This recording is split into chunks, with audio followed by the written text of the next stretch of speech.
বলো তোমার এই মাদ্রাসার নাম জামিআতু ইলমুল ইলাহ কেন হইল? ইলমিল ইলাহ হওয়ার কথা ছিল না, এটা বলো কেন? এখানে হয়তো জামিয়া মুবতাদা হয়েছে। আর জামিয়া মুবতাদা হয় কিভাবে? জামিয়া তো মুবতাদা হওয়ার সম্ভাবনা রাখে না এখানে, কারণ এটা নাকের একটা শব্দ হয়ে যায় তখন। তাহলে আমরা জামিআতু বলবো কেন?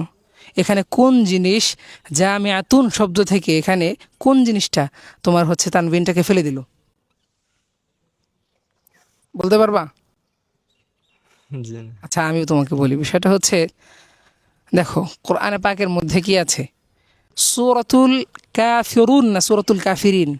সূরাতুল কাফিরুন। আচ্ছা এটা দেখো, কাফিরুন শব্দটা, এই শব্দটা এটা কোন প্রকারের বহুবচন? কাফের বহুবচন। কাফেরের বহুবচন, ঠিক আছে, কিন্তু কোন প্রকারের? জমার তো দুইটা প্রকার আছে, কোন প্রকারের? এটা তো জমা সালিম। জমায়ে সালিম। জমায়ে সালিম যখন মুজফ ইলাইহি হবে তখন কি দিয়ে হয়? ইয়ানুন দ্বারা।